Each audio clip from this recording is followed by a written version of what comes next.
A professora não gosta e chega atrasada. Boa noite, Carlos. Bom, boa noite a todos. Que bom ver mais uma vez aqui. Só faz uma agora, terapia integral. Vou pedir a gentileza de fechar o microfone para a gente começar a aula. Bom, gente, nossa aula hoje é um pouco densa, né? Porque nós temos muitos assuntos aí para tratar. Na última aula, então, nós falamos sobre a teoria do Winnicott, né? Da questão dos objetos psíquicos, né?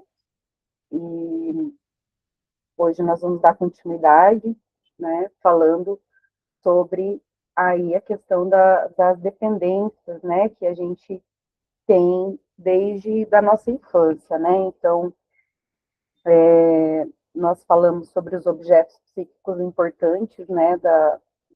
No nosso desenvolvimento, né? Que são os nossos vínculos, né, com pessoas importantes, os nossos pais. Maria, só fecha o teu microfone que tá dando aqui, isso. Tá ok, obrigada.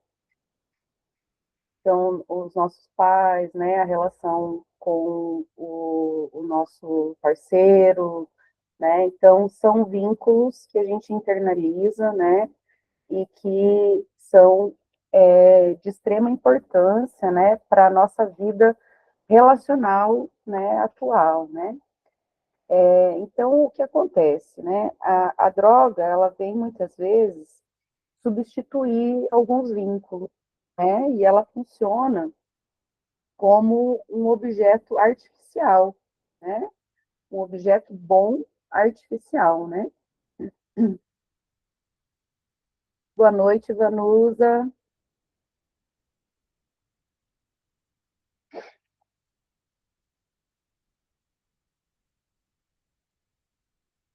Então, a droga, ela vem fazendo essa função, né? Reparando e se colocando no lugar desses objetos falhos que acabaram ficando um vazio, né? Uma falta de validação, né? Então, ela vem cumprir algumas funções, né?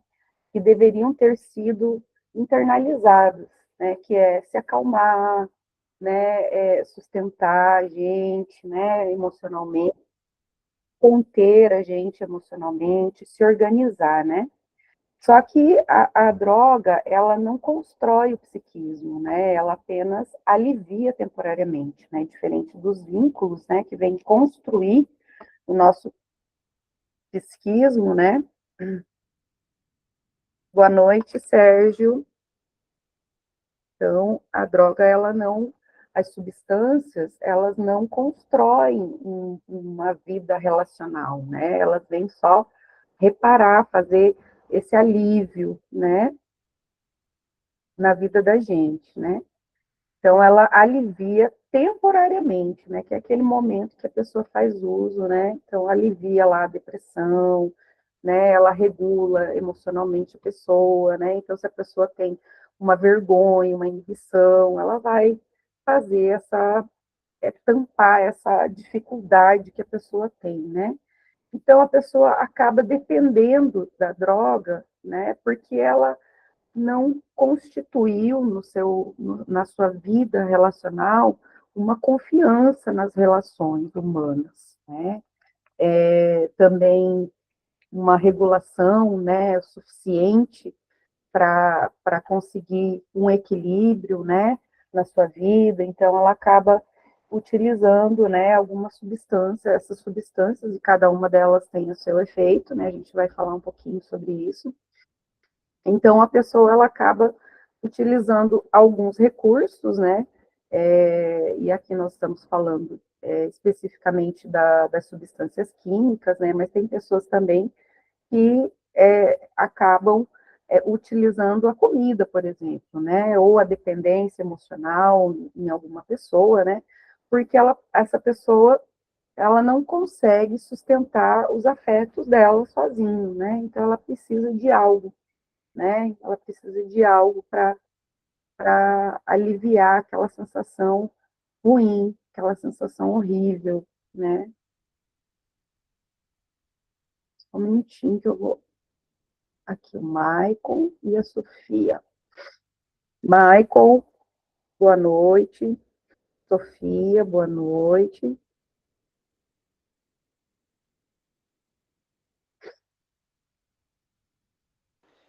Boa noite, professora. Boa noite. Boa noite, professor. Boa noite, Michael. Só um minutinho que eu vou liberar aqui o acesso. José Messias. José, boa noite.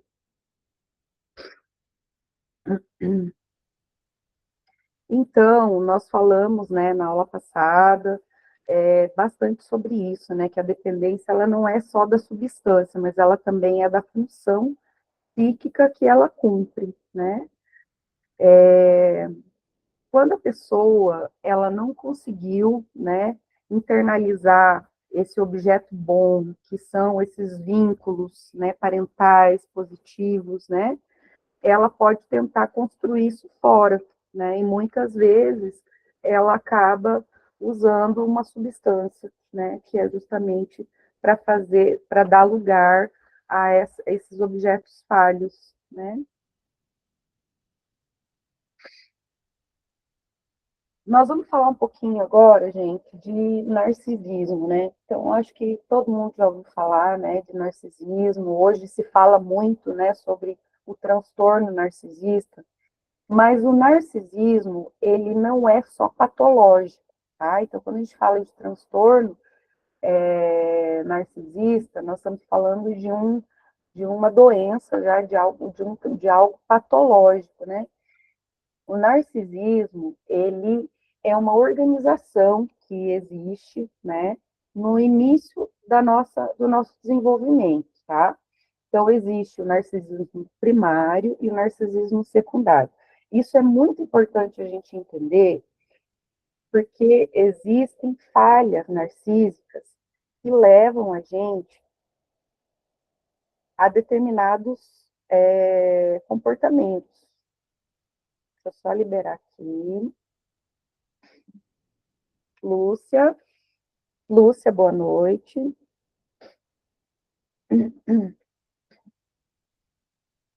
Bom, então nós vamos falar de um aspecto do narcisismo, né, que ele precisa ocorrer, né, ele precisa ocorrer no início da infância, um narcisismo saudável, né. Não estamos falando do transtorno narcisista, né, estamos falando do narcisismo que ocorre na infância. Meu Deus, eu falei isso várias vezes. Peraí. Pessoal, vocês estão me ouvindo? Oi. Douglas. Estou ouvindo você. Só estou liberando o acesso aqui do pessoal ainda, gente. Bom. Então, o narcisismo, gente, ele é um investimento psíquico que ocorre na primeira infância, né, que faz parte do desenvolvimento da gente no comecinho da nossa vida, né? Então, isso é um conceito bastante freudiano, né? Então, quem estuda psicanálise, quem estuda Freud, já deve ter contato, já deve ter tido contato com esse conceito, né? Que é um momento ali em que a nossa libido, a nossa energia psíquica, ela está investida no próprio eu, né? No próprio em nós mesmos, né? E não objetos externos, né? Então, o narcisismo primário, ele é um estado inicial, né, onde a criança, o bebezinho, ele não há uma diferenciação entre o eu e o outro. Deixa eu só liberar aqui mais uma pessoa, está entrando.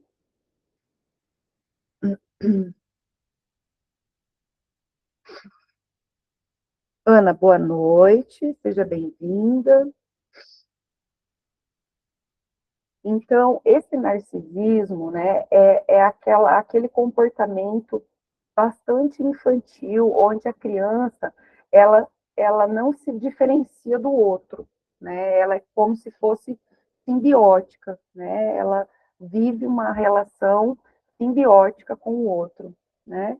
Ela tem uma sensação bastante assim de onipotência, né? Ela quer tudo do jeito dela, né? Ela precisa ser amparada nesse momento, né? Porque ela não consegue se diferenciar do outro, né? Já o narcisismo secundário, a libido, ela é investida no outro, né? Mas ela volta para si, né? Quando ocorre alguma frustração, né? Por exemplo, a criança, ela já consegue entender, né? Que naquele momento ela não vai ganhar o que ela quer, né? Então ela se frustra, então ela volta para si esse investimento de energia, tá? Então esse movimento, né? Essa fase narcísica primária e secundária, elas são muito importantes para a constituição do nosso eu, né? Do nosso self, onde a gente aprende, né, a investir a nossa energia no outro, e quando esse outro falha, a gente volta para a gente mesmo, né? Então, assim, digamos que eu tenha um relacionamento com uma pessoa, né? E essa pessoa me trai, essa pessoa me frustra, né? Então, eu acabo tendo a necessidade, né, de voltar a minha energia para mim mesma, né, para eu me afastar dessa pessoa, para eu fazer as coisas que me dão prazer, para eu continuar a minha vida trabalhando, eu preciso investir a minha energia, né, em mim mesmo, né, porque o outro me frustrou, porque o outro me desapontou, me decepcionou, né? Então, nessa fase inicial, né, o bebê ele precisa, a criança precisa que esse ambiente ele valide os meus sentimentos, né? Ele espelhe as minhas necessidades, né? E reconheça o que eu preciso.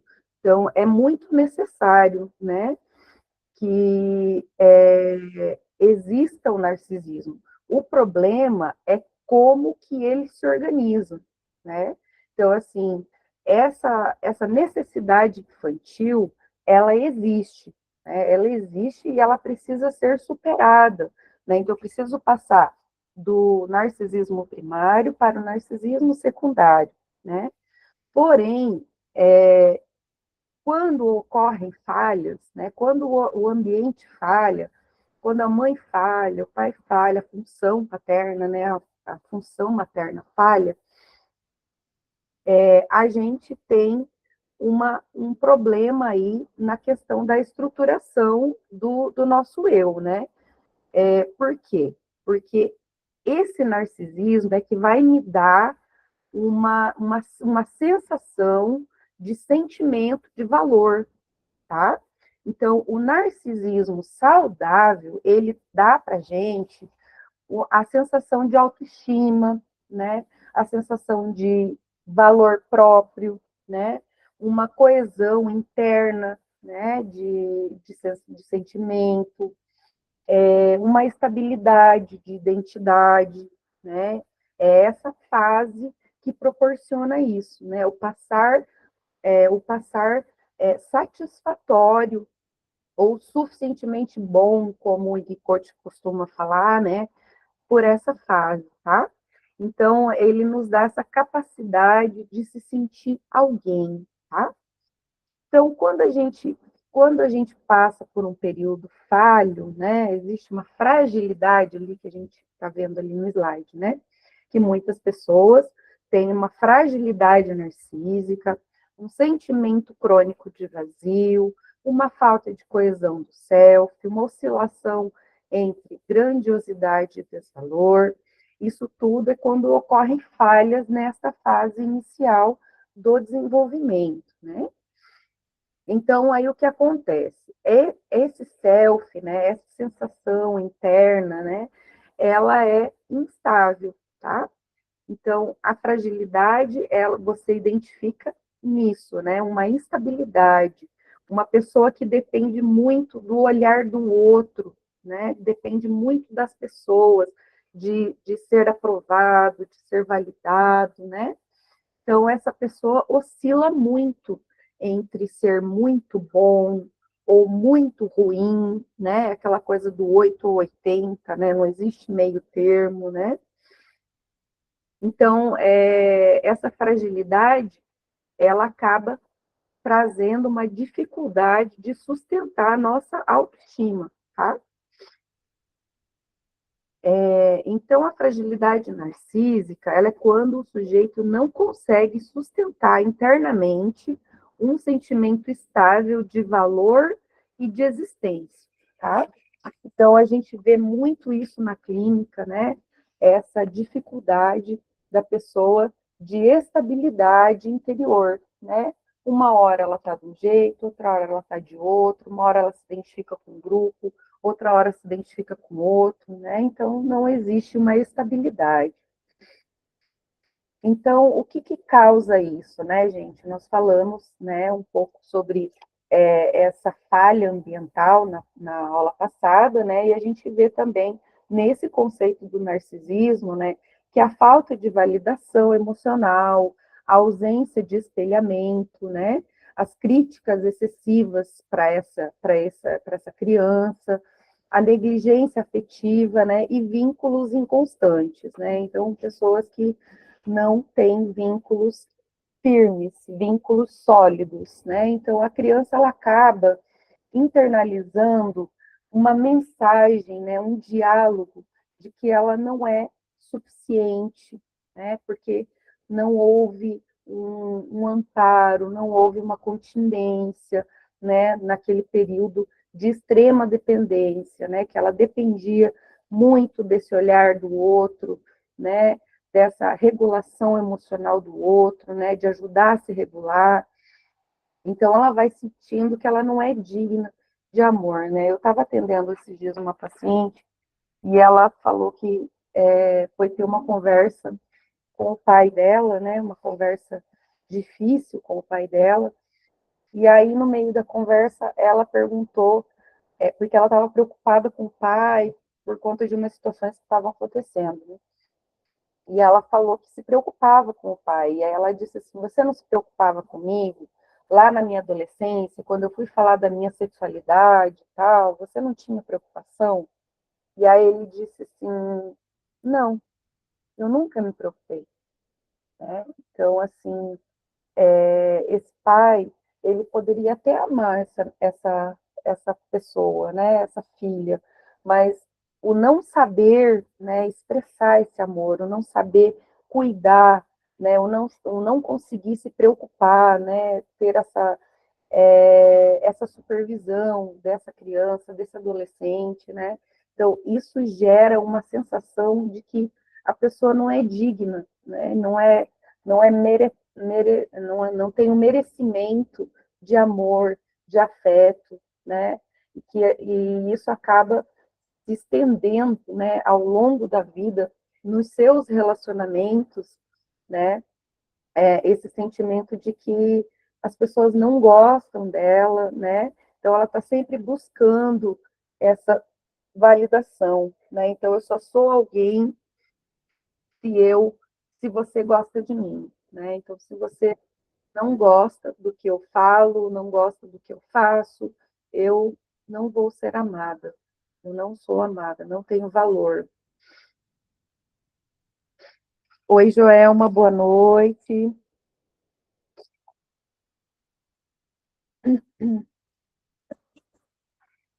Então, essa criança, né, ela vai crescendo com um vazio, né, um vazio interior, né, uma sensação de inadequação, de vergonha, né, vergonha das pessoas, vergonha de si mesma, uma instabilidade interna, né?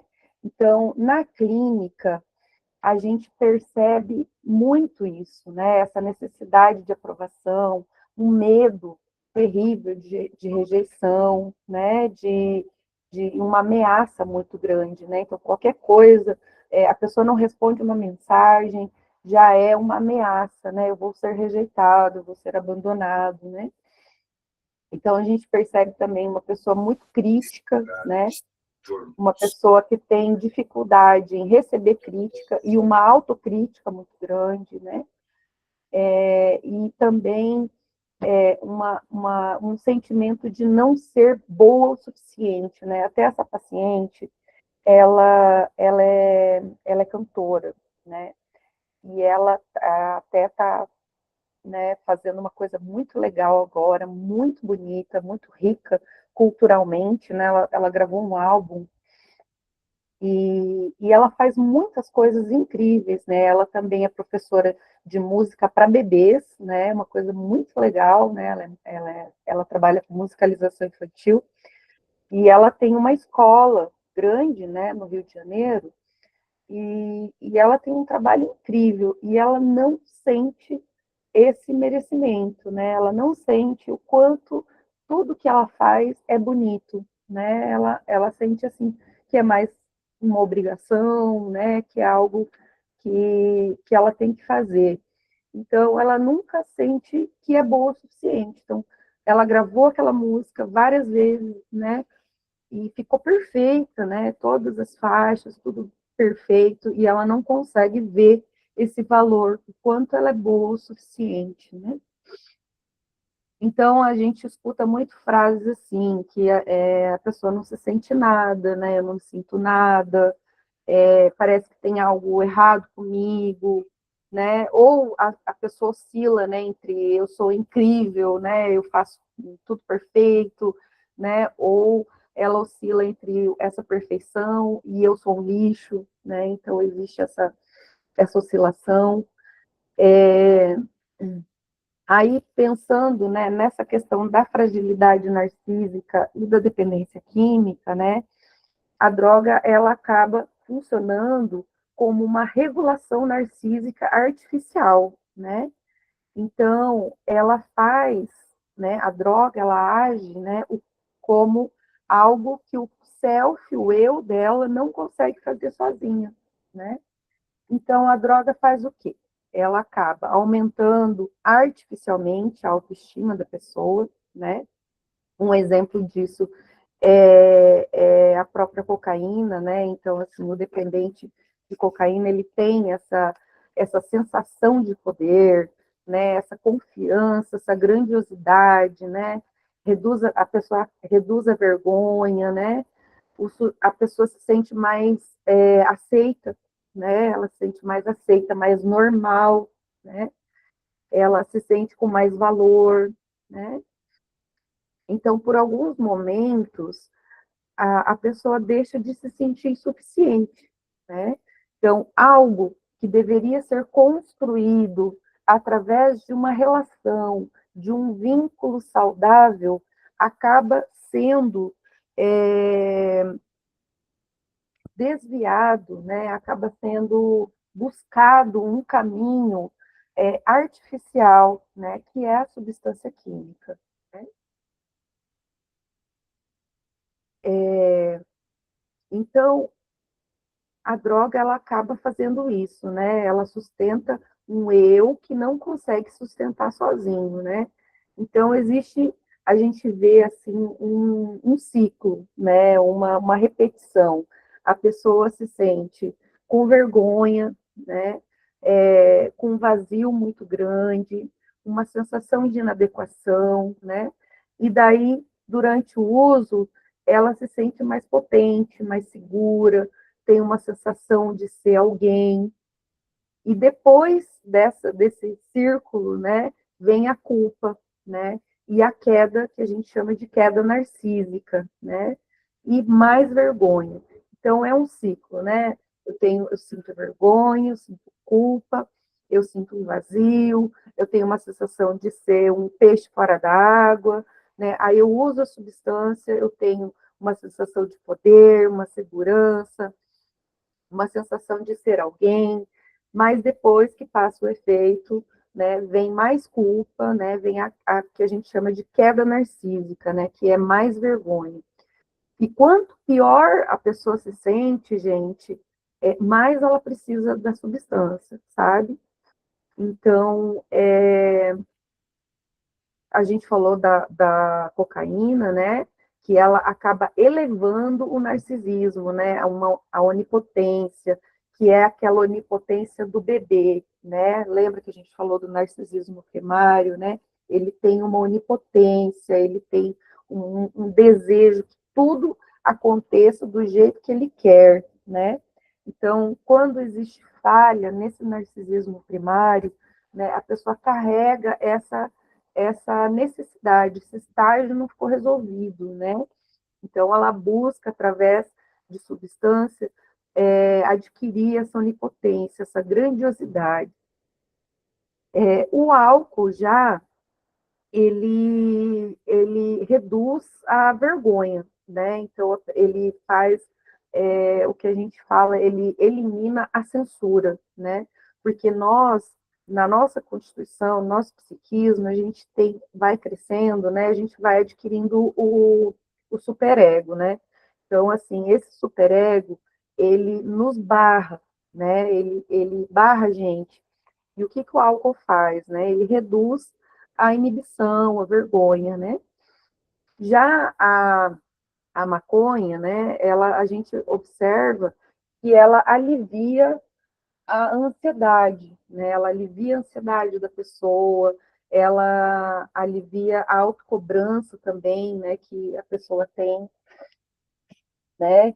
Por ser, por não se sentir suficiente, né? Então existe em contrapartida essa autocobrança, né?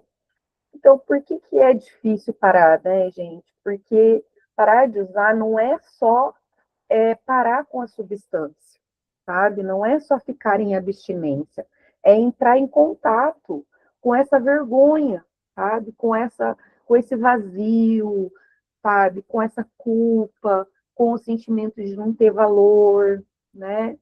Então, ela acaba funcionando, né, justamente para tapar essas dificuldades da pessoa, né?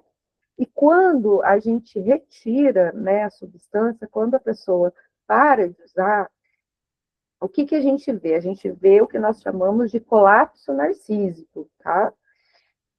Então, a pessoa entra em colapso, porque ela para de usar aquilo que alivia todas aquelas sensações horrorosas que ela tem, né? Então, é muito difícil, né, lidar com esses pacientes, é muito difícil fazer o manejo clínico desses pacientes, né? Deixa eu só fechar aqui. Então, a gente precisa trabalhar junto com esses pacientes, né, buscando evitar um confronto direto, sabe? Muito moralista, né, ou que a pessoa seja obrigada, né, a fazer as coisas no tempo do terapeuta, né? A pessoa tem que fazer as coisas no tempo dela, né? Interpretações muito duras, né, que acabam expondo a fraqueza da pessoa, né?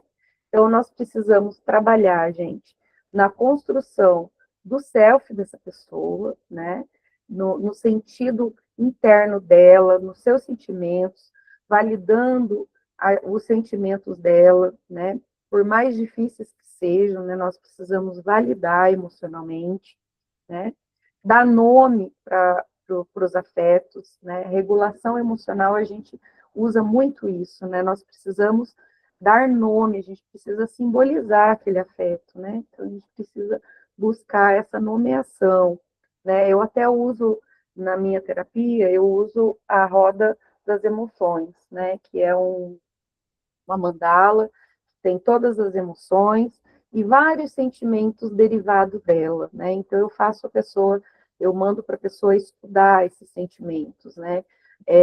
Para ela, quando ela sentir, ela conseguir dar nome. Olha, isso que eu estou sentindo é indignação, isso que eu estou sentindo é frustração, isso que eu estou sentindo é raiva, né? Isso que eu estou sentindo é decepção. Então, assim, dar nome para os afetos é muito importante, né?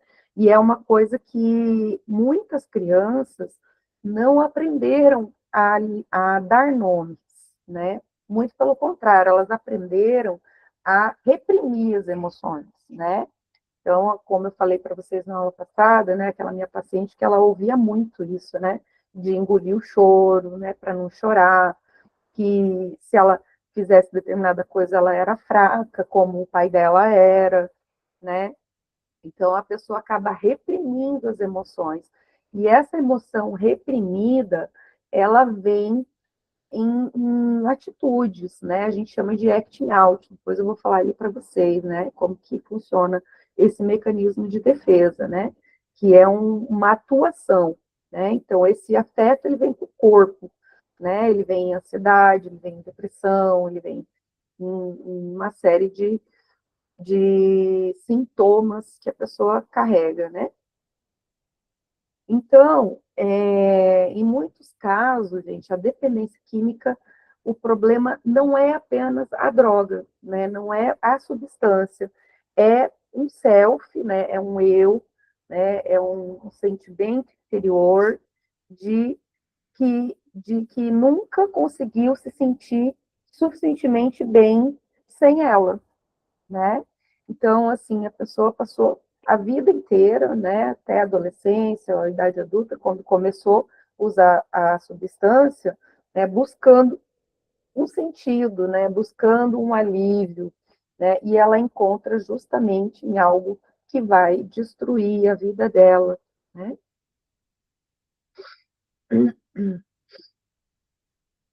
Bom, então, a droga, gente, ela não é só uma substância, tá? Ela é um objeto psíquico, né, investido com função de regulação emocional, né?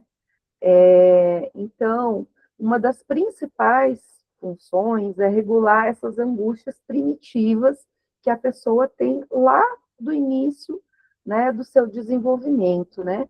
Onde a pessoa não consegue expressar aquilo em palavras, ela não consegue sentir essa dor, né? Então, ela acaba buscando uma intervenção, né, um recurso para aliviar essa angústia, tá? Então, o que acontece? A droga, ela não vai resolver o problema da pessoa, né? Ela vai simplesmente desligar, né? Ela vai interromper o afeto, né? Ela interrompe o excesso de afeto quando o aparelho psíquico não dá conta, tá? Então, ela diminui essa intensidade emocional e ela evita que a pessoa entre em colapso, né? Porque ela não consegue simbolizar aquilo, ela não consegue expressar aquilo. Ela pode surtar, ela pode cindir, né? Ela pode virar uma pessoa esquizofrênica, né? Então, assim, a droga, ela vem, às vezes, para tapar esse buraco, né? Aliviar essa intensidade emocional, né? Porque ela cria um alívio imediato, né? Então, a função é justamente a sobrevivência emocional da pessoa, né? Porque ela precisa de algo que alivie e que reduza aquele sentimento tão horrível que ela tem, né? Nós temos um exemplo aqui, que é um caso clínico, né, relacionado ao abandono. Então, esse paciente, a história dele é de negligência materna, tá? Então, uma mãe negligente, uma mãe que não atendia, né, satisfatoriamente os cuidados com ele, né? Então, ele trazia, ao longo da vida dele, relacionamentos muito instáveis, né? E ele usava o álcool, tá? E ele acabava fazendo muito uso após os términos. Então, esse paciente falava assim, quando ela vai embora, parece que eu vou morrer, né? Então, qual que é a nossa leitura? Que o término ativa o abandono primitivo, tá? Daquela mãe que foi negligente, daquela negligência que ele passou, né? Então, ele sentiu aquilo, ele não tinha como simbolizar que a mãe precisava trabalhar, que a mãe estava ausente porque tinha um problema de saúde, né? Ele não conseguia entender isso, então ele entendia isso como um abandono, tá? Então, o término, ele acabava, os términos dos relacionamentos dele com as pessoas acabavam ativando, né, um gatilho para esse abandono primitivo. Então, o álcool anestesiava a dor, né, evitava o contato com o desamparo e substitui o objeto perdido, que é aquele objeto aquele objeto que não foi internalizado, um objeto bom que não foi internalizado, que seria a função materna, né? Então, ali o problema, gente, para a psicodinâmica, não é a substância, não é o álcool, é a experiência de abandono que ele não conseguiu elaborar, tá? Então, assim, a gente tira o álcool, e aí o que a gente coloca no lugar quando essa pessoa sentir esse abandono primitivo, quando ele sentir nessas relações atuais, né, um gatilho para para aquele abandono que foi lá da infância. Né? Alguém quer perguntar alguma coisa? Deixa eu abrir. Então, professora, o uso da substância não é causa, é sintoma, né? Exatamente. Exatamente. Nós estamos entendendo qual que é a função desse sintoma, né? Para que ele serve, né? Pode falar, Ana. Oi, professora. Oi, boa noite. O atraso, mas foi só um pouquinho. Eu tenho várias perguntas, pode perguntar? Pode ser no final da aula? Você pode anotar suas perguntas? Estão anotadas, mas como eu já liguei aqui, eu vou fazer apenas uma aqui que eu estava anotando. Você estava Uhum, falando de experiência de abandono e uhum. no finalzinho. Experiência de abandono, desse caso em específico? É que você tinha dito, é porque você falou rápido. Ixi, agora eu não vou lembrar. Não, não tem problema. Mas uma coisa que estava me chamando a atenção, estava não, falamos sobre o colapso narcismo. Falei, Narcísico. hã? Colapso narcísico. Narcísico. Isso, eu queria entender um pouquinho sobre ele, quanto tempo que fica isso. Queria entender um pouquinho. Bom, o narcisismo, ele é Professora, uma professora, organização. eu não Oi, quero, eu não quero me meter na sua resposta, tá. mas eu não vou responder, não, só vou pedir à senhora que esclareça o mito de Narciso. Talvez ajude muita Uhum, gente a compreender melhor o seu tema de hoje, entendeu? tá. Então, assim, o mito de Narciso, ele foi uma inspiração para o Freud, né, para desenvolver esse conceito do narcisismo primário. Então, é uma organização, né, da infância, da primeira infância, onde a criança, ela investe a energia em si mesmo, né? Então ela se acha onipotente, se acha a dona do mundo. Vocês conhecem criança, né? Então, assim, a criança pequenininha, ela tem essa onipotência. E o Narciso é uma história, né, um mito, onde ele se apaixona pela sua própria imagem, né? Ele olha no reflexo de um lago, né? Ele vê a sua imagem e ele se apaixona, né? Então, assim, esse foi a inspiração do Freud, né? Para trazer esse conceito observado no comportamento dos bebês, tá? Então, o que acontece? Esse narcisismo, ele se desenvolve naturalmente, né, na primeira infância.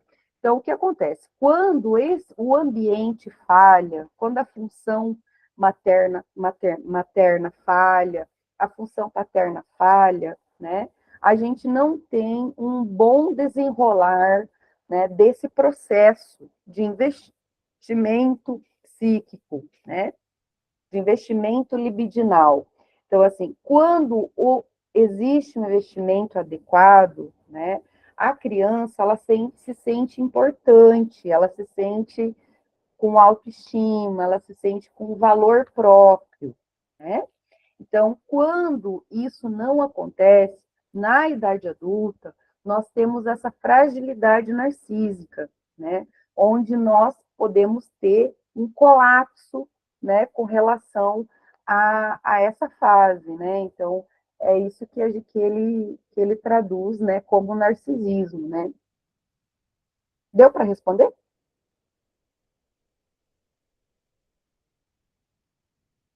É uma quebra, uma ruptura no sentimento de valor da pessoa, né? Então ela não se sente com valor. Nós temos aí um colapso, né? Eu não sou nada, eu não sou ninguém, eu sou um lixo, eu vou morrer, eu vou me matar, né? Então a gente está diante de um colapso narcísico, né? Onde a pessoa não sente, não se sente ela mesma, não se sente com valor, né? Então, isso nós chamamos de colapso narcísico, certo? Bom,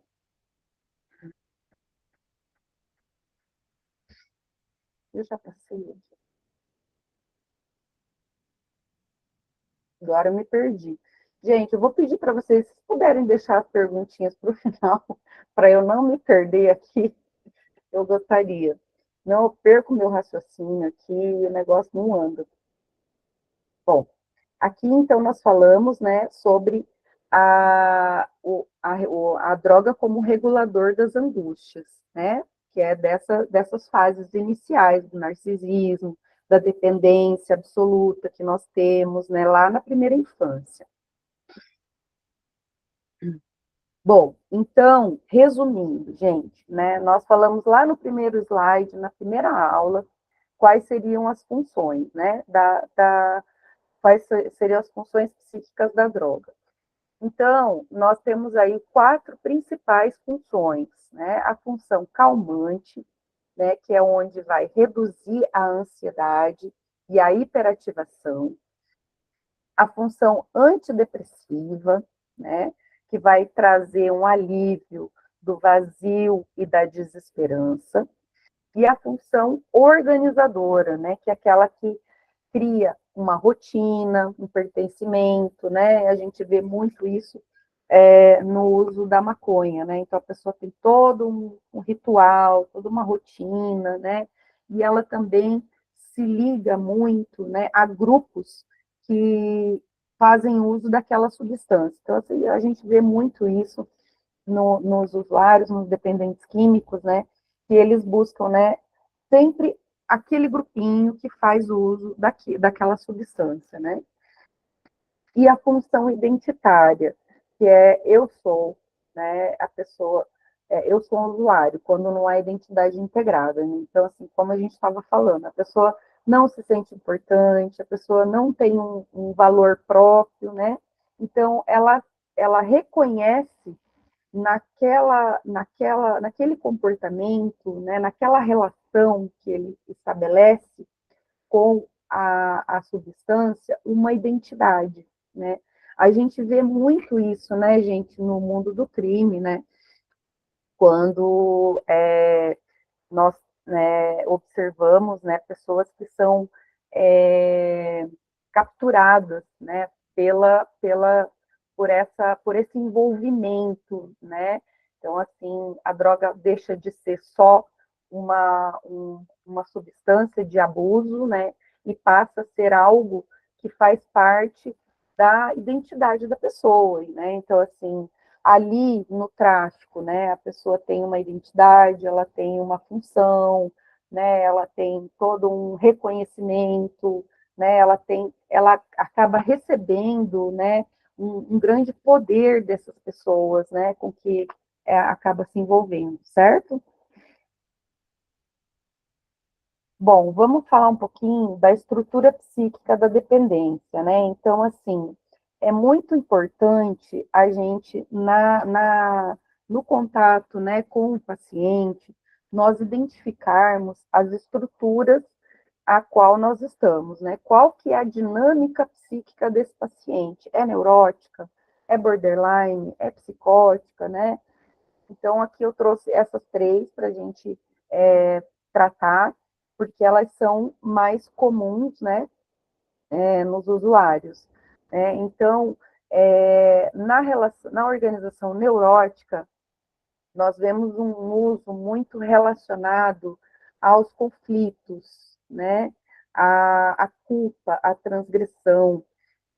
Na organização borderline, o uso está mais relacionado à regulação afetiva intensa, à impulsividade, ao vazio, né?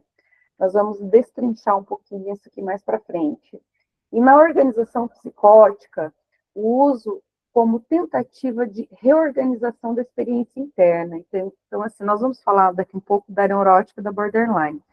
A organização psicótica, gente, então, a pessoa, ela não enlouquece simplesmente, né? Ele tenta sobreviver a uma experiência interna que não pôde ser simbolizado, né? Então, ele teve uma experiência interna e ele não conseguiu trazer para o pensamento, trazer para a linguagem, né? Então, o delírio, a alucinação, né? E até mesmo o uso de substância, né?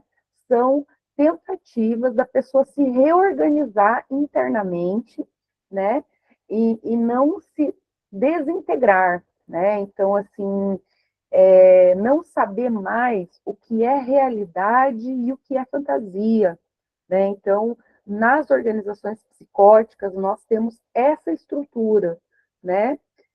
Uma estrutura que não tem mais contato com a realidade, né? Porque ela não conseguiu integrar-se, né?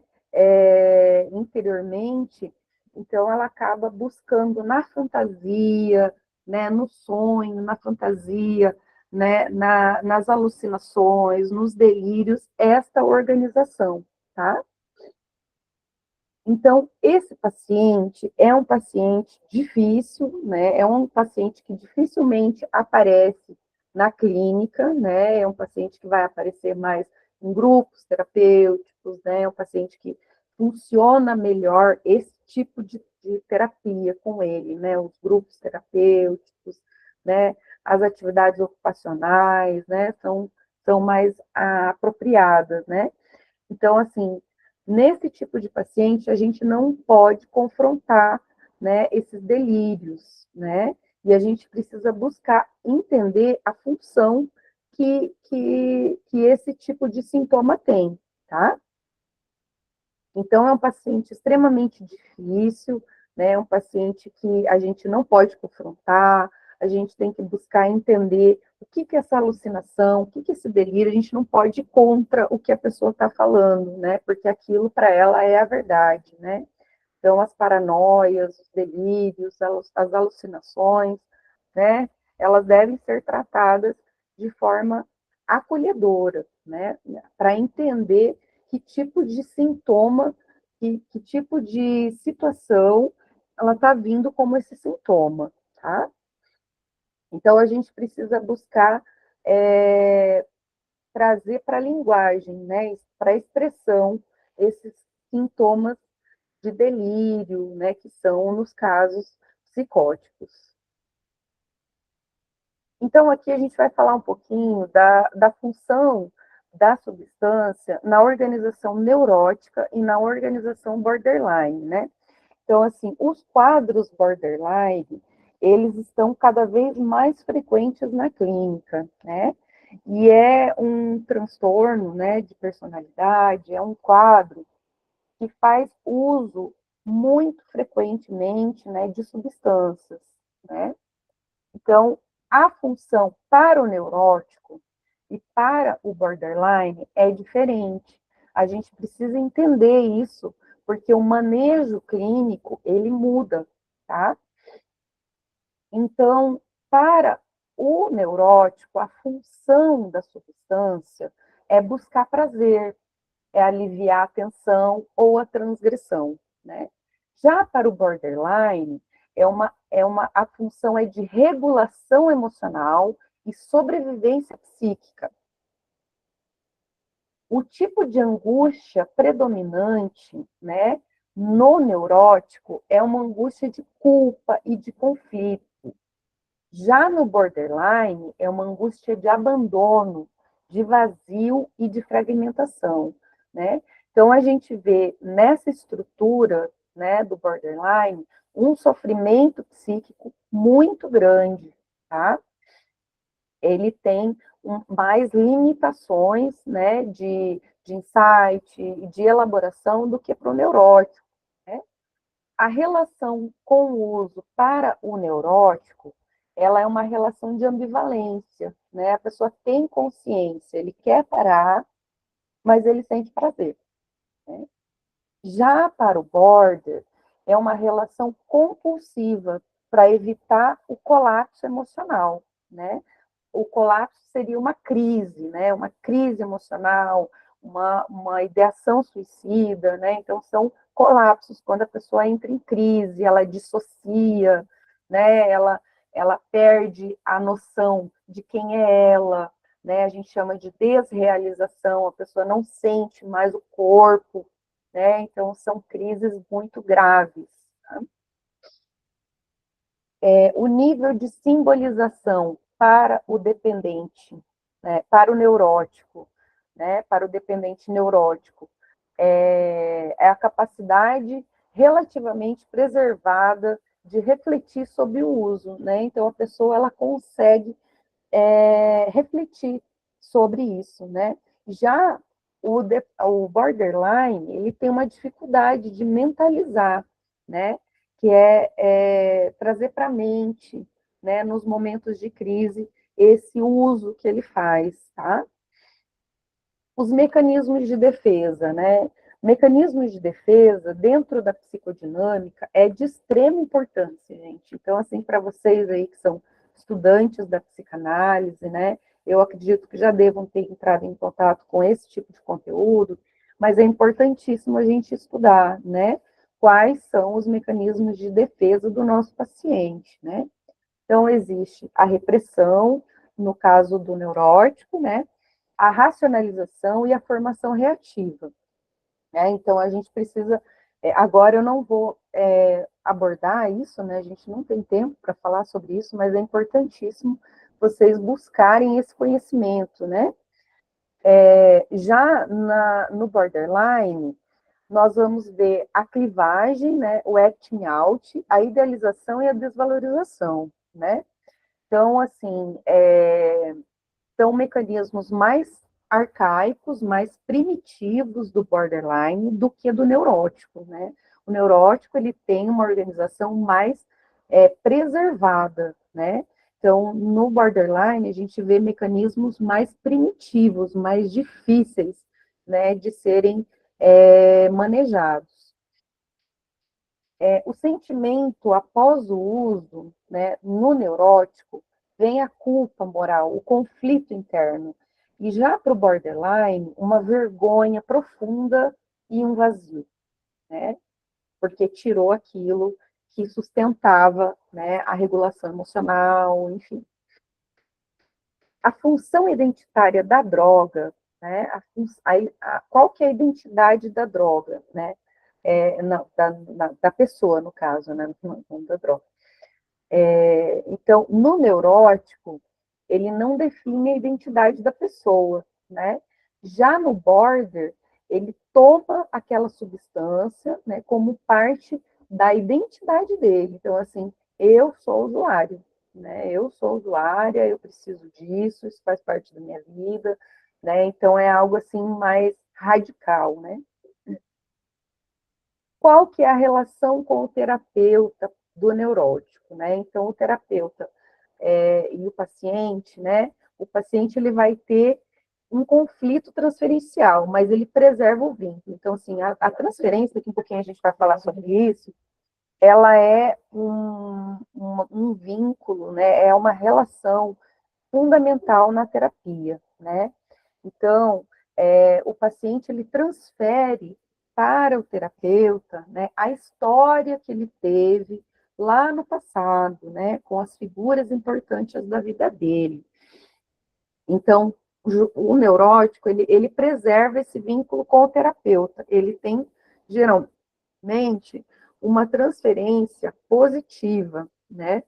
Já o borderline, ele oscila com esse terapeuta, né? Ele tem uma idealização muito grande e, às vezes, um ataque, uma hostilidade nesse vínculo, né? Então, eu percebo muito presente isso nos meus pacientes borderline, né?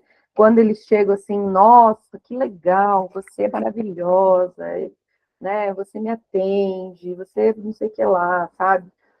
Daí, dali um pouco, aquela hostilidade, né?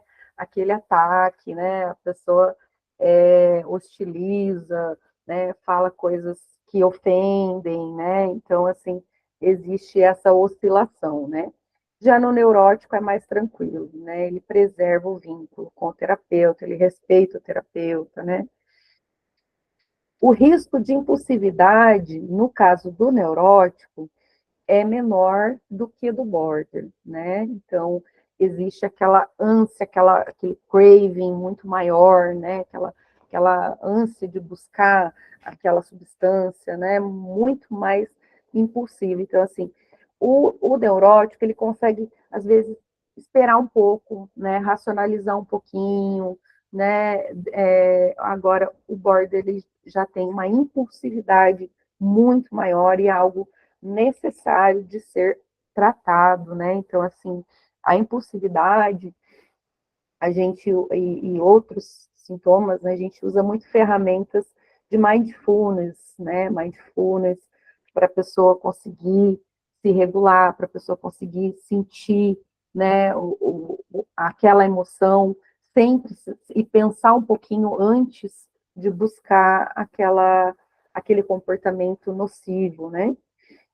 Então, o objetivo do uso para o neurótico é buscar atenção ou buscar prazer, né? E já para o border é regular os afetos intoleráveis, né? Então, já é algo assim mais, mais pesado, mais difícil, né?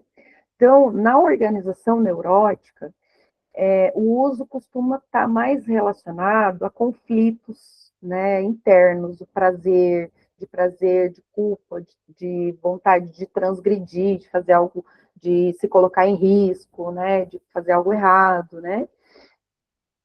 Então, a pessoa, ela poderia simbolizar melhor, né, as emoções, os afetos, mas ela acaba recorrendo à substância como forma de aliviar a tensão, né? Então, ele tem uma capacidade de simbolizar, de entender aquela dor que ele está sentindo, aquela depressão, aquela tristeza, que foi por causa de algo que aconteceu lá no passado, ou foi porque, né, fulano acabou discutindo, ou o parceiro acabou abandonando. Então, assim, ele consegue falar sobre os seus problemas, ele consegue falar sobre os seus sentimentos, né? Já para o borderline,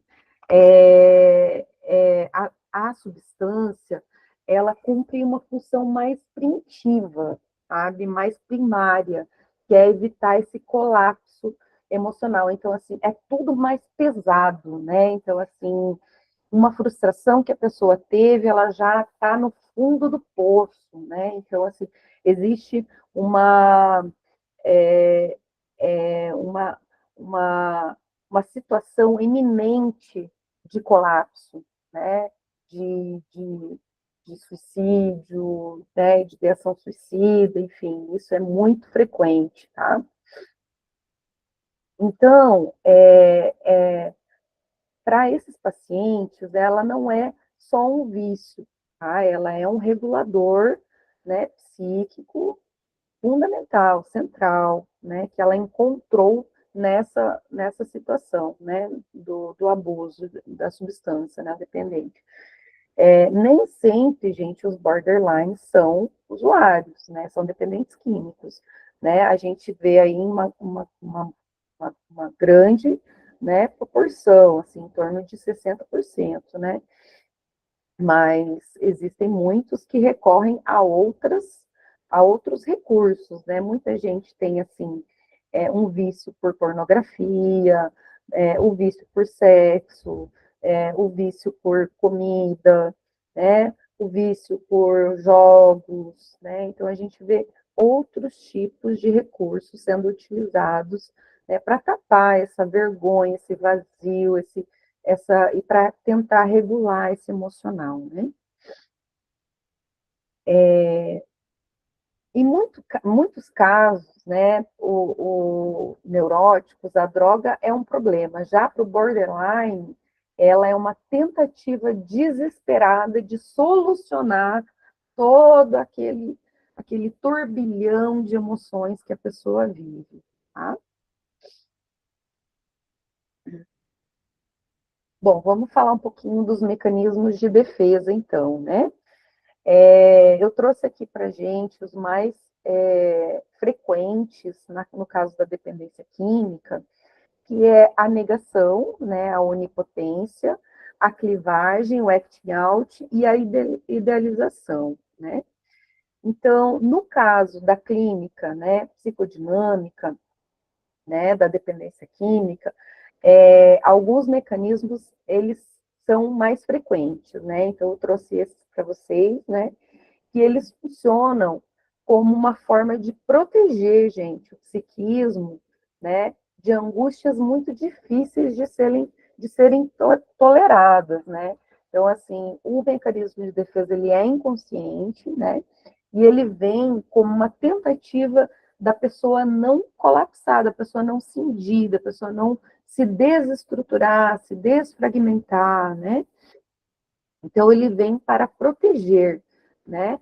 A negação, ela ocorre quando a pessoa, ela se recusa a reconhecer uma realidade que é a verdade, que é evidente, né? Porque senão seria muito doloroso, seria muito pesado, né? Eu passei por uma situação, né, muito difícil na minha adolescência, né? Eu perdi um irmão, né? E era uma pessoa muito importante para mim, né? E eu não consegui entrar em contato com o luto, né? Então eu passei anos da minha vida num estágio de negação, né? De não aceitação, de não conseguir entrar em contato, né, com esse luto.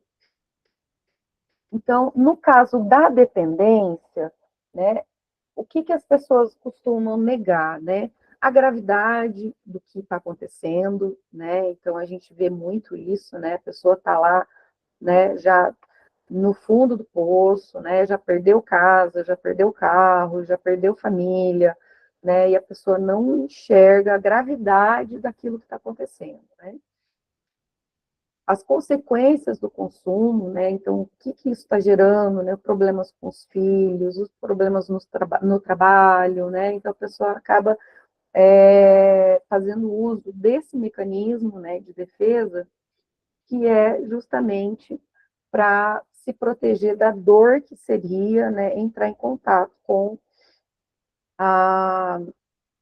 essas dores, né? A perda do controle, né? Então, a pessoa costuma falar assim, eu paro quando eu quiser, eu não sou dependente, né? Todo mundo bebe a si mesmo. Aqui o sujeito acaba parcialmente, na verdade, ele sabe parcialmente da realidade, mas ele não consegue aceitar, né? Ele sabe parcialmente que ele está tendo problema com os filhos, que ele perdeu uma série de questões aí, que ele se afundou financeiramente, né? Mas ele não consegue aceitar isso, né? Então, a negação, ela acaba protegendo a pessoa do contato com os sentimentos, né? Como a vergonha, a culpa, o medo. Já a onipotência é uma fantasia que a pessoa tem o controle absoluto disso, tá? Então, geralmente ela fala coisas assim, que ela consegue controlar o uso, né? Que ela sabe o limite, que ela para quando ela quiser, né? A gente ouve muito isso, né? Então, esse mecanismo, né, da onipotência, ele protege contra percepções de impotência e perda de controle. Então, a pessoa se sente tão impotente, tão frágil, né? E ela usa justamente o oposto, né? Então, esse mecanismo faz o oposto para que essa pessoa não entre em contato com essa impotência, tá? Mas, ao mesmo tempo, ela mantém o ciclo da dependência, né? A clivagem. A clivagem é um mecanismo onde a pessoa, a realidade emocional é dividida em dois polos, né? Um é visto como extremamente bom e o outro extremamente ruim, né? Então, a gente vê muito a pessoa idealizar a droga, né? Dizendo que ela salva, que quando que ela usa, ela melhora, né? E no outro extremo, uma desvalorização. Então, a droga destruiu a minha vida, eu odeio isso, né? Então, a pessoa, ela acaba oscilando entre esses dois polos, né? E ela acaba deixando de andar por um caminho mais saudável, né? Que é uma percepção mais integrada dos dois, né? Então, isso é muito comum, gente, no borderline, né? Então, é aquela coisa, o 880. O acting out é um mecanismo de defesa muito importante, né, que a gente precisa entender, que ocorre quando o sujeito ele não consegue elaborar um conflito, né, ele não consegue elaborar o conflito psíquico através da palavra, ele se expressa através da ação, né? Então, o afeto, ele não é pensado, ele é atuado, tá? Então, a gente tem exemplos assim, usar droga após uma discussão, né? Recaídas impulsivas, tudo isso acting out, é atuação, né? É como uma atuação. Então, a pessoa usa droga, depois de uma discussão, ela vai lá usar, ela não consegue pensar sobre isso, ela não consegue elaborar essa discussão, né? Acaba tendo recaídas impulsivas, né? Muita impulsividade, né? Comportamentos autodestrutivos também, né? Então, quando o nosso psiquismo, né, a nossa mente, ela não consegue simbolizar uma emoção, né, através da fala, através da terapia, né, o corpo e o comportamento da pessoa passam a falar por ele, né? Então, ele acaba atuando. Então, o uso da substância, ele acaba sendo uma forma de expressar uma dor que não encontrou palavras, né? Então, a pessoa teve lá um desentendimento no relacionamento, né? Uma briga com o filho, com alguém importante. Então, a pessoa não consegue falar sobre isso, ela não consegue pôr em palavras. Então, ela acaba buscando um recurso, né? Que é a substância química. A idealização já é quando a droga ela é percebida como algo extremamente positivo e poderoso, né? Então, ela é vista como uma solução de problemas, né? É uma fonte de prazer para tudo. A pessoa não tem prazer mais em nada, não tem prazer em ir numa festa sem usar nada, né? Em se relacionar, em conversar, em interagir com as pessoas. Tudo tem que ter a droga, né? Uma forma de liberdade, né? Então a pessoa usa aquilo para se sentir livre, né? Porque foi muito presa, foi muito reprimida, né? Então a substância é um recurso para ela se sentir livre, né? Bom, esses mecanismos, gente, eles não existem para manter a dependência, tá? Eles existem para a gente proteger, para a pessoa se proteger de angústias muito profundas, que ela não consegue lidar, que ela não consegue falar sobre isso, né? Então, na psicodinâmica, né, o objetivo da terapia não é confrontar o paciente, né? Mas ajudar ele a gradualmente reconhecer aquilo que esses mecanismos estão tentando proteger, né? Então, a falar sobre aquele desentendimento, a falar sobre aquela discussão, a falar sobre aquela vergonha que ele sente, né? Então, tudo isso vai buscando esclarecer, vai buscando tirar, descortinar todos esses mecanismos que a pessoa tem. Bom, a transferência, né, é um conceito freudiano, né, muito importante, que eu acredito que se vocês ainda não tiveram contato, vocês poderiam buscar, né, para vocês terem mais clareza, né, no momento da terapia, como que é vivenciada a transferência clínica, né? Então, o paciente, ele se relaciona com a gente, né, como se fosse alguém importante da história dele, né? Então, ele não vê você como você é, tá? Isso é muito importante para você saber, como terapeuta, que os ataques que virem, os elogios que virem, não é para você, tá? É uma transferência de algo que ele viveu na vida dele, né, com pessoas importantes. Então, no caso da dependência química, né, acontece muito do paciente sentir o terapeuta como uma figura controladora, tá? Que quer fazer com que ele pare de usar, né? Ou uma figura salvadora, você que vai me salvar, né? É você, não sou eu que tenho que elaborar os meus problemas, as minhas emoções, aprender a regular minhas emoções, sem recorrer ao uso de substância, né? Mas eu tenho que buscar alguém para me salvar, né? Ele é visto como uma pessoa invasiva, né? Ou sem importância nenhuma.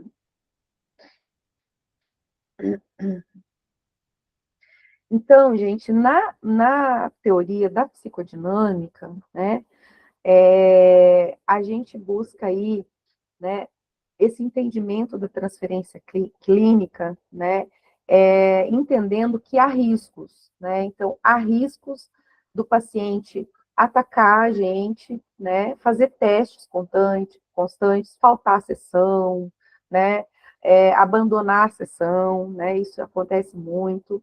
Então, o que nós precisamos, né? Nós precisamos fazer um manejo clínico, né, que sustente, né, de forma firme, tá?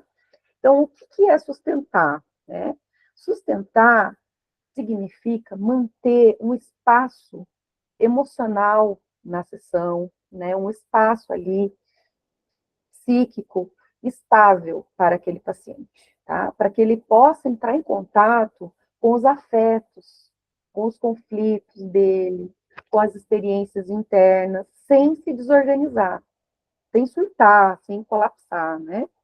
Então, a sustentação é uma função muito importante, né, do terapeuta de conter, de tolerar aqueles sentimentos difíceis, né? Então, a pessoa vem contar de um abuso, né? Então, a gente precisa ouvir aquilo, né?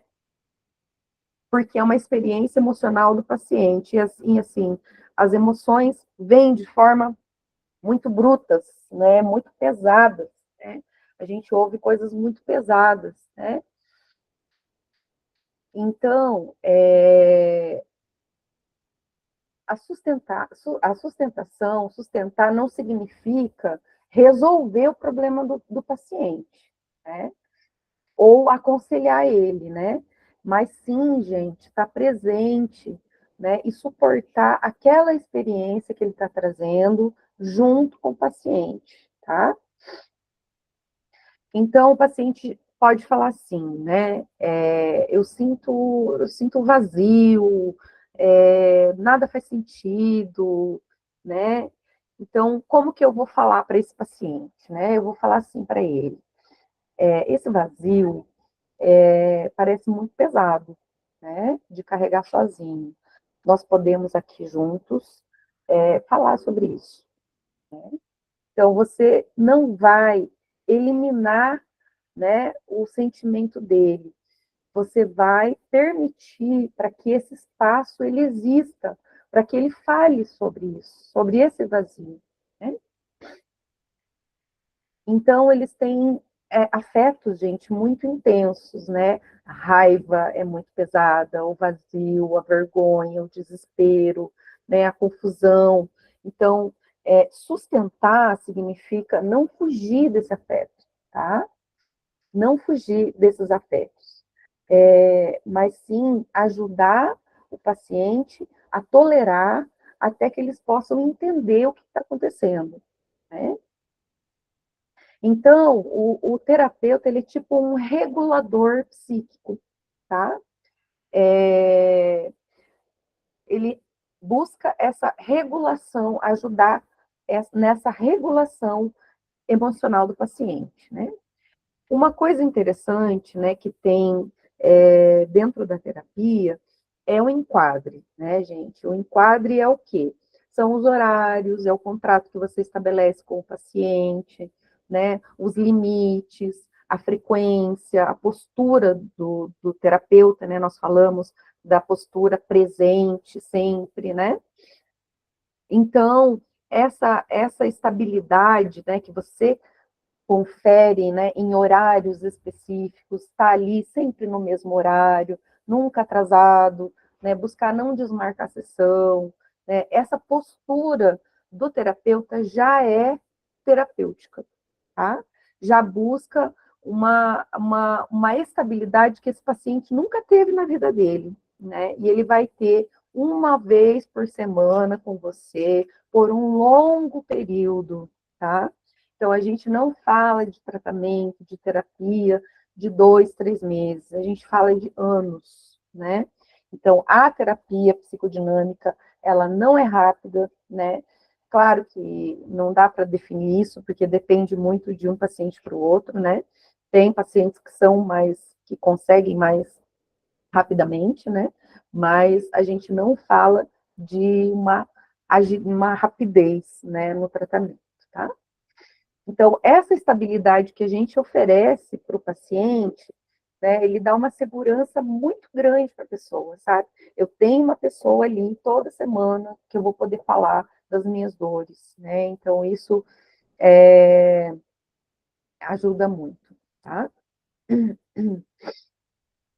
Então, o terapeuta, ele vai buscar essa sustentação, né, de experiências do paciente, sem reagir, sem ser impulsivo, sem querer, ajudando, na verdade, né, sem ser impulsivo, sem reagir, buscando ajudar essa pessoa, esse paciente, a entender de onde que vem esses sentimentos, né, de onde que vem, o que que causou isso, sabe?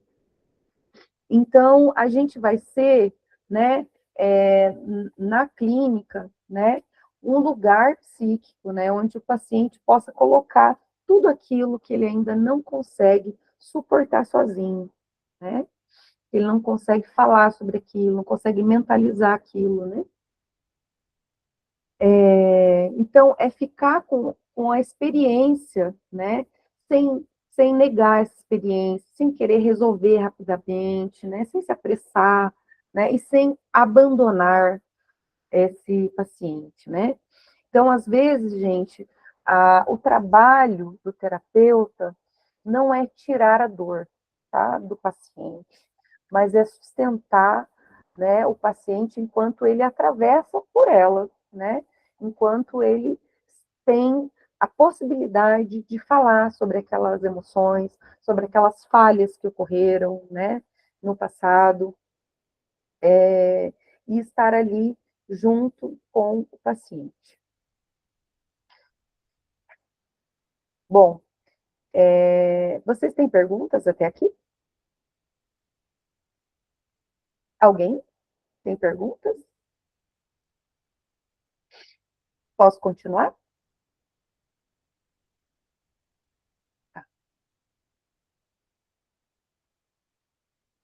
Professora, Sim, pode falar. a senhora estava falando sobre transferência, sobre tratamento. Existe um limite, um tempo determinado para um tratamento de um paciente? Na psicodinâmica, né, na psicanálise, a gente não fala em limite, a gente não fala em Ah, cura, sabe? Ah, tá. Porque a gente não vai buscar a cura, a gente vai buscar, né, esse acompanhamento das dores da pessoa, né? Então, a gente não vai estar falando de cura, né? A gente vai falar de remissão de sintoma, a gente vai falar de recuperação, né? Mas eu vou Então, falar na para você realidade, assim, Aldenir, eu vejo na minha experiência clínica, né, um bom resultado com aproximadamente 1 ano de terapia, tá? eu queria Menos saber uma que média. Tá, entendi, entendi. isso, nos transtornos graves que eu atendo, a gente pensa em 1 ano, 2 anos, 2 anos de recuperação, tá? Dois Entendi. anos, 2 anos de recuperação. Porque existe a diferença como é que eu vou te falar, professora? Do perfil, né, da pessoa, né? Sim, cada Uns vão assimilar mais rápido e outros vão ter uma certa dificuldade, não é isso? mais resistência. Existe a resistência, né? Então, Ah, existe tá, mais, resistência, certo. alguns têm mais resistência, né? Alguns abandonam o tratamento, depois volta, E é um índice sabe? maior, né? É um índice É, maior, certo. exatamente. Já valeu, obrigado pela resposta. É, mais Tranquilo. alguém, gente, tem alguma dúvida?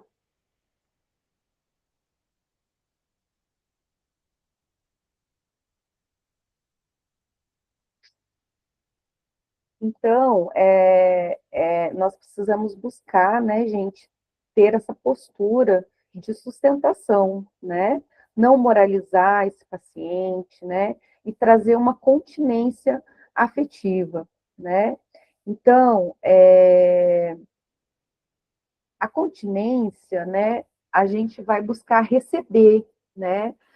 E conter, receber os afetos, receber aquela dor, conter essa dor e ajudar a transformar essas emoções intensas do paciente, essa raiva, esse medo, essa vergonha, né? Que ele ainda não consegue elaborar sozinho, né? Então, a função emocional do terapeuta, né? Permitir que os sentimentos caóticos, né, do paciente, os sentimentos difíceis, né, se tornem pensáveis e compreensíveis, né? Então, esse é o grande trabalho nosso, né? É buscar sustentar, conter, né? Conter é receber e devolver de forma apropriada, né? De forma elaborada, né? Esses sentimentos difíceis, né, de medo, vergonha, né? Então, o paciente ele vai vir e vai descarregar tudo na gente, né? Desorganizado, atuando, usando droga, né? Então, a gente vai dar essa continência, né? A gente vai Manipulando, né? manipulando, né? Então, a É, gente vai receber essas emoções, né? Suportar essa intensidade, né? Com cara de paisagem, né? Às vezes o negócio ali tá, né? Dá aquela ansiedade na gente, né? Mas a gente tem que fazer, né? Ter essa postura, suportar essa intensidade, né? Processar mentalmente, né? E devolver de forma compreensível, né? Isso é muito importante. Então, o paciente, ele vem e fala assim, eu estou muito angustiada, parece que eu vou enlouquecer, né? Então, o terapeuta, ele vai conter, ele vai falar, nossa, parece que essa angústia é tão intensa, né, que fica difícil de entender o que está acontecendo dentro de você, né? Então, você não vai dar uma solução, um conselho para ele, você vai receber aquilo, né? Você vai processar mentalmente e você vai devolver de forma organizada essa experiência emocional, né? Ajudando o paciente a pensar sobre ela, né? Então, não é aconselhar, não é corrigir o paciente, né? Não é minimizar a dor dele, não é resolver o problema do paciente, né? Mas sim metabolizar, suportar e metabolizar, né, mentalizar, metabolizar essa emoção junto com o paciente, né? Então, às vezes o paciente vem chorando, né, vem nervoso, né? E são as sessões muito pesadas, né? Muito carregadas, né? E fala um monte de coisa, que ninguém se importa com ele, que ele não vale nada, né? Então, a gente não pode falar para ele, nossa, mas tem tantas pessoas que gostam de você, né? Isso não é da continência, né? Isso é tentar resolver o problema do paciente, né? Então, a gente vai falar coisas assim, nossa, é muito doloroso, né? Sentir que você está sozinho nisso tudo, né? Então, você acolhe a experiência dele, você valida a experiência dele, né? Antes de tentar reorganizar, né? Então, é isso que a gente faz na regulação emocional, né? Primeiro a gente regula, eu sustento, eu dou continência, né? Então, gente, a nossa escuta é muito importante, né? Então, ouvir o paciente é muito importante, em vez de querer falar tanto, né? Tolerar, né, as angústias do paciente, as dores dele, buscar dar nome para esses afetos, né? Ter uma postura sempre calma, reguladora, né? Ter interpretações muito cautelosas, né?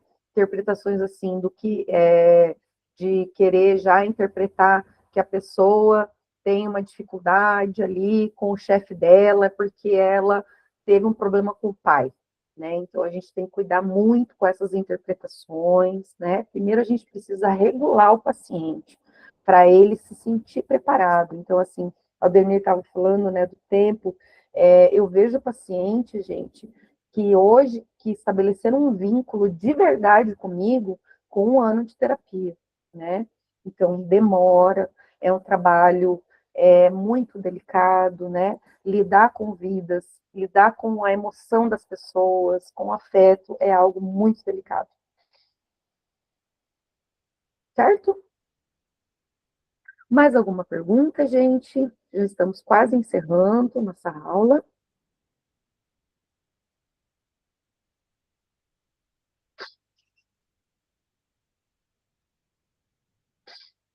Então, gente, ficamos por aqui. Qualquer dúvida, qualquer coisa que vocês precisarem, vocês podem me chamar, vocês têm meu contato ali, né? Eu faço questão de dar esse apoio para vocês, né? Se eu ter ficado alguma dúvida também, né? Vocês podem me procurar, podem me buscar. Somos né? uma família, né, professora? Exatamente. Professora, Nós somos uma irmandade. sim, É, só um verdade. minuto para fazer uma pergunta. Eu tenho que fazer um resumo das aulas passadas também, que eu vi uma colega falando que ela fez. Como eu estou assistindo só no, as gravadas, aí é para mim fazer o resumo também? Nesse módulo, nós não teremos atividades, né? Para quem baixou o PDF, né, tem um caso clínico ali, né? Vocês podem buscar o estudo dele, né? Buscar pesquisar, né? Como que se resolve o caso clínico, tá? Então, tem aí, acho que tem alguns slides à frente que eu não consegui, não deu tempo de passar para vocês, mas vocês podem continuar o estudo, né, através desses slides que eu passei para vocês, que eu deixei em PDF. Bom? Não, aí você está fazendo assim, durante a hora que eu dou tempo de assistir as aulas gravadas, eu estudo e faço. Ótimo, legal. A Ana quer perguntar alguma coisa? Ana, pode perguntar. Se eu for atuar na área da terapia, eu preciso, para mim estar sempre lendo, para mim estar renovando aquilo que eu preciso lembrar, né? E aplicar também na estudo, sessão. Elizabeth, é muito estudo. É muito estudo, viu? Bons estudos para vocês. Às vezes eu um mando abraço. imprimir, às vezes eu mando imprimir, estou mandando imprimir. Certo, é ótimo, né? Escrever Valeu então, professora. Boa noite a todos e boa noite. Boa noite. Boa noite. Deus, Muito carinho. Ana, pode perguntar. Não, eu Sim, só deixar só estrogonofe espera um beijo. Arroz, feijão, salada? Elizabeth, você fecha o teu microfone, por favor? Ana, pode perguntar. Rapidinho. eu queria deixar uma indicação de como, assim, tem tudo a ver, né? Como a gente está falando sempre da infância, né? Dos acontecidos da infância, e que ao decorrer do passar do tempo vai destacar, né?